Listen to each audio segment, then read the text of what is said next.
Alright, so I'm going to read the plague on the cattle, the plagues of boils and hail.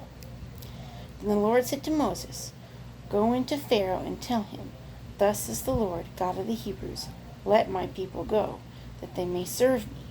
But for if you refuse to let them go, and still hold them, behold, the hand of the Lord will be on your cattle in the field, on the horses, on the donkeys, on the camels, on the oxen, and on the sheep, a very severe pestilence. And the Lord will make a difference between the livestock of Israel and the livestock of Egypt.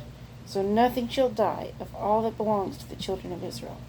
Then the Lord appointed a set time, saying, Tomorrow the Lord will do this thing in the land. So the Lord did this thing on the next day, and all the livestock of Egypt died. But the livestock of the children of Israel, not one died. Then Pharaoh sent, and indeed not even one of the livestock of the Israelites was dead. But the heart of Pharaoh became hard, and he did not let the people go. So the Lord said to Moses and Aaron, Take for yourselves handfuls of ashes from a furnace, and let Moses scatter it toward the heavens in the sight of Pharaoh, and it will become fine dust in all the land of Egypt, and it will cause boils that break out in sores on man and beast throughout all the land of Egypt. Then they took ashes from the furnace and stood before Pharaoh, and Moses scattered them toward heaven, and they caused the boils that break out in sores on man and beast. And the magicians could not stand before Moses because of the boils, for the boils were on the magicians and all the Egyptians, so even the magicians couldn't.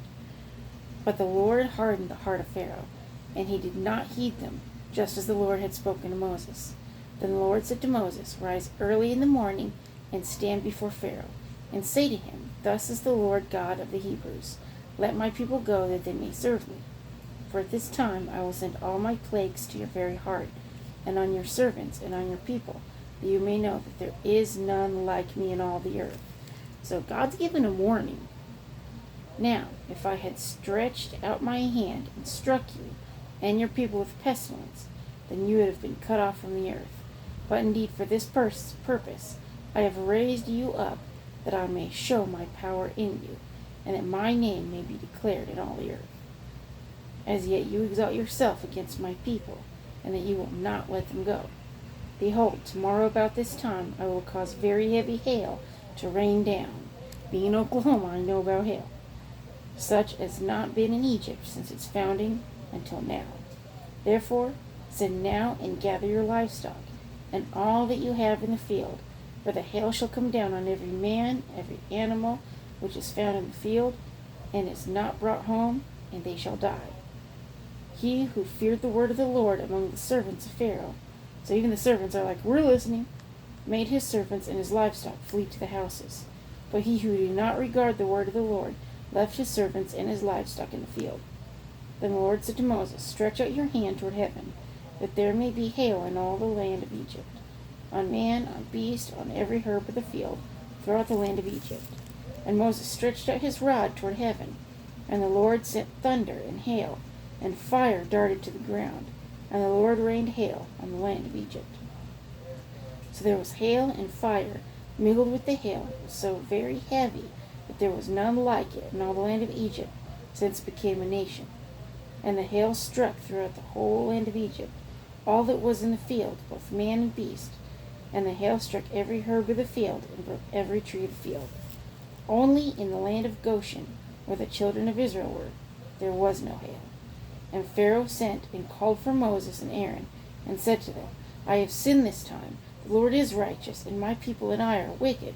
Entreat the Lord, that there may be no more mighty thundering and hail, for it is enough. I will let you go, and you shall stay no longer. So Moses said to him, As soon as I have gone out of the city, I will spread out my hands to the Lord. The thunder will cease, and there will be no more hail, that you may know that the earth is the Lord's. But as for you and your servants, I know that you will not yet fear the Lord your God. Now the flax and the barley were struck, for the barley was in the head, and the flax was in the bud. But the wheat and the spelt were not struck, for they are late crops. So Moses went out of the city from Pharaoh, and spread out his hands to the Lord. Then the thunder and the hail ceased, and the rain was not poured on the earth. And when Pharaoh saw that the rain, the hail, and the thunder had ceased, he sinned yet more, and he hardened his heart, he and his servants. So the heart of Pharaoh was hard, neither would he let the children of Israel go, as the Lord had spoken by Moses. How many times do we have a problem?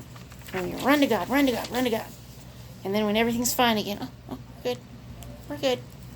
We're good. And then there's a problem. Oh, wait, God, help. Stop the problem. And then as soon as everything's good and rosy again, oh, I'm good, I got this. I don't need God no more in my life. You know, you and I both need God in our life, whether things are good or bad. You know, the thing about a fair weather friend, when the weather's fair, then they're around. Things get rocky, they're gone. God's the one that you want in your life when things are fair and when things are rocky. Okay. So anyway, I love all you Facebookers and YouTubers. Comment below and tell me what you got out of that. Love y'all. Bye-bye.